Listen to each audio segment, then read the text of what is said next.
The excavator vanished without a sound. One evening, it sat on a staked mountain corridor, reflective markers shining against the dirt like a runway. By midnight, the only thing left was scraped gravel and deep scars, where steel tracks had been dragged at the wrong angle. At dawn, the HOA president stood near the gate as if she had scheduled the moment, holding a tow notice like a trophy. A crooked private property sign leaned nearby, freshly planted to look official. Then a black and white SUV crawled up the grade with lights flashing, Polis clear on the door, another unit trailing behind. Sheriff Grant Holt stepped out, scanned the corridor, and focused on the folded county emergency order in Nolan Beckett's hand. In that single glance, the scene stopped being neighborhood drama and turned into something colder: documentation, liability, and consequences no one could yell their way out of.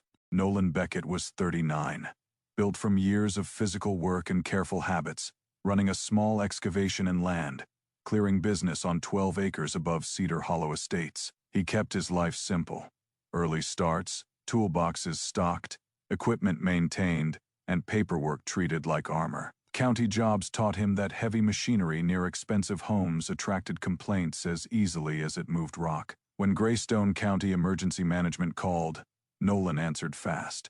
Mudslides, storm damage, snow, buried roads, problems people ignored until they became emergencies. This contract was different. Clear the E7 corridor, an old easement marked as a backup evacuation route, while the main bridge carried weight restrictions. Nolan checked land records before moving steel. The easement was 40 feet wide, older than the HOA, and documented cleanly. He photographed the site, placed reflective stakes, posted the county work notice inside the cab, and started the job by the book. Because in the mountains, mistakes did not just cost money, they cost time, and time could cost lives. The first interference arrived polished and confident, wrapped in a spotless SUV and a posture that expected obedience. Blythe Carrington, 45, slim and sharp, featured with shoulder-length golden curls, wore a glowing dark pink blazer, like a badge of status, an HOA credential hanging at her chest where everyone could see it. She approached the corridor as if the land itself had to ask permission. Nolan's stakes and county papers were visible, but Blythe's attention locked onto muddy boots and industrial machinery, as though the presence of work offended her. She treated the emergency corridor like a private driveway, and the work order like a forgery by default. Nolan stayed controlled, recording calmly, letting facts exist even if she refused to acknowledge them. As he finished for the day, he followed his routine. Photographs, timestamps, the hour meter, the exact position of the excavator, and the boundary markers that proved he was inside the easement. Blythe did not leave. She lingered near the encroached landscaping, phone in hand, watching the machine with an expression that looked less like annoyance and more like planning. Near midnight, Nolan's tracker app pinged with movement. The excavator was not running, not rumbling, not walking, just traveling too smoothly, too slowly, the way equipment moved when it was being hauled. Nolan called dispatch, provided serial numbers, coordinates, and the county assignment, then drove to the corridor to preserve evidence rather than chase a transport rig on a mountain road in the dark. The site looked stripped for a story. Reflective stakes yanked out, the county sign gone, transport ruts carved into dirt, drag marks where the excavator tracks had been loaded carelessly. By morning, Blythe was waiting with paperwork already prepared, towing charges, storage fees, HOA violations, and an amount that climbed daily like a timer. She carried the notice with the confidence of someone who believed paper could rewrite reality.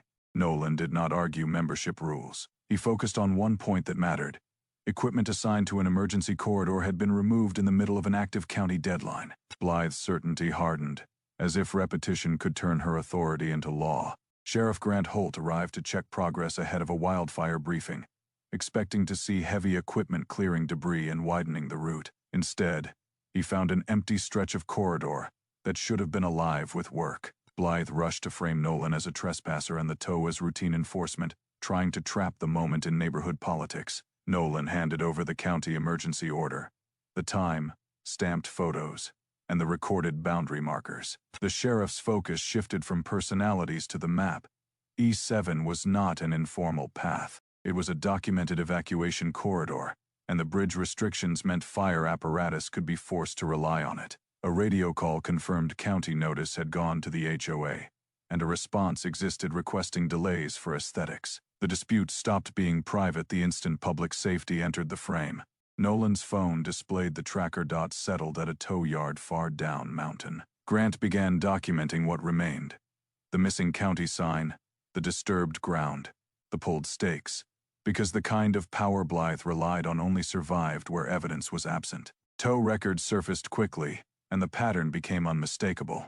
A late-night pickup request, claims of abandonment, and a signed authorization that did not match how the HOA board actually functioned. The HOA secretary produced meeting documentation showing no proper vote had approved towing, and the authorization signatures looked copied from older paperwork. While the sheriff documented every inconsistency, the sky raised the stakes. Dry wind pushed smoke haze across the ridge, and emergency alerts put a clock on everything. Engineers marked a decorative stone wall intruding into the easement, an obstruction dressed up as landscaping. Blythe's confidence cracked into panic as the corridor's true boundary was treated like law, not preference. Nolan operated with controlled precision, clearing what had to be cleared, revealing buried debris and concealed encroachment that had been layered over the roadbed. Each scoop turned the HOA's aesthetic project into an evidence site. What looked like a petty tow dispute was now the exposure of a long, deliberate attempt to hide a life, saving route behind unpermitted construction and intimidation.